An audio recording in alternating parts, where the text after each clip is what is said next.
салом ба мухлисони беҳтарин дастаи дунё, яъне Барселона. Юсуф Демирро ба хотири 10 миллион евро пардохт накардан ба дастаи Рапид баргардонинданд. Барселона тасмим гирифтааст ки Френки де Йонгро ба фурӯш гузорад ва маблағи ба даст овардаро барои хариди Эрлинг Холанд сарф кунад.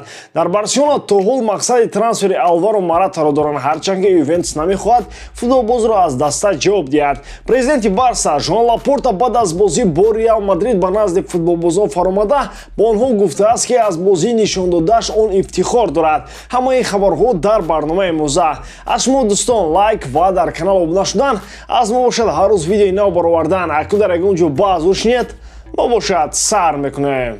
Дӯстон, футболи зимистона дар ҷӯшу хуруш аст ва моро тоб рақобатҳои англисӣ интизор аст. Стивен Ҷерард бо шогирдони худ Криштиану Роналдуро бо Манчестер Юнайтед пешвоз мегирад.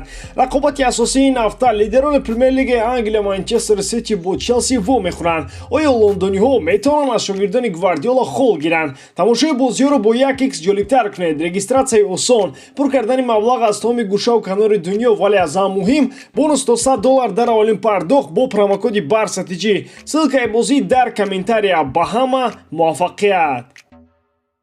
Нимовзятгари Барселона Юсуф Демир ки аз дастаи Рапид барои як мавсим ба иҷора гирифта шуда буд, ба дастаи собиқаш баргашт. мувофиқ қарордоди Барселона бо дастаи Рапиди Австрия, агар Демир дар як мавсим аз 10 бозӣ бештар мекард, бошгоҳи каталонӣ маҷбур мегардид ки ба дастаи Рапид 10 миллион евро пардохт намуда Юсуф Демирро пурра футболбози Барселона намояд. Аммо роҳбарияти бошгоҳ Демирро арзандаи 10 миллион евро нашумориданд ва ӯро ба дастаи собиқаш гусел карданд. Нимовзятгари Барселона Френки де Йонг эҳтимолан тобистон дастаро тарк мекунад. мувофиқ хабари нашрияи Марка, натиҷаҳои Френки вақтҳои охир қаноаткунанда нестанд ва ҳайати мураббиёни бошгоҳ низ рафтани ӯро ғайримумкин намешуморанд. Айни замон Френки де Йонг футболбози устувори ҳайати асосӣ маҳсуб намешавад. роҳбарияти Барса тасмим гирифтааст ки тобистон Френки де Йонгро ба маблағи гарон ба ягон даста мефурӯшанд ва пули ба даст омадаро барои хариди ҳамлагари Боруссия Дормунд Эрлинг Холанд масраф месозанд.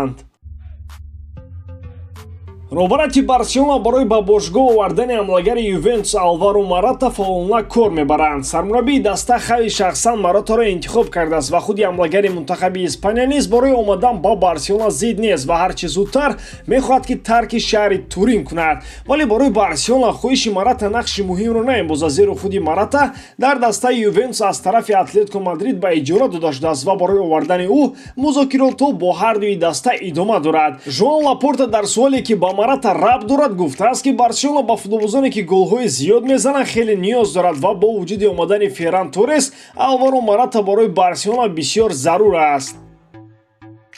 Президенти Барселона Жоан Лапорта баъди мағлубият аз Реал Мадрид дар Арабистони Саудӣ шахсан ба утоқи либосивазкунии футболбозон даромада гуфтааст ки паёмҳое ки аз Барселона мефиристанд паёмҳои шодӣ ҳастанд. бозие ки шумо пешкаши мухлисон намудед қадами бузурге барои пешрафти бошгоҳ ва ояндаи он аст. истеъдод, иродаи қавӣ ва шуҷоате ки шумо дар майдон бар зидди Реал нишон додед боиси ифтихори тамоми мухлисони Барселона дар тамоми ҷаҳон ва боиси ифтихори ман ҳамчун президенти бошгоҳ аст. мо наздик ба ғалаба будем, вале бахтамо каме омад накард ва агар мо ҳамин гуна давом диҳем ғалабаҳои сершумор барои дастаи мо наздик аст. Сармураббӣ, ҳайати мураббиён ва футболбозон, ҳамаи шумо ифтихори мухлисони Барселонаед. Ташаккур ба ҳамаи шумо.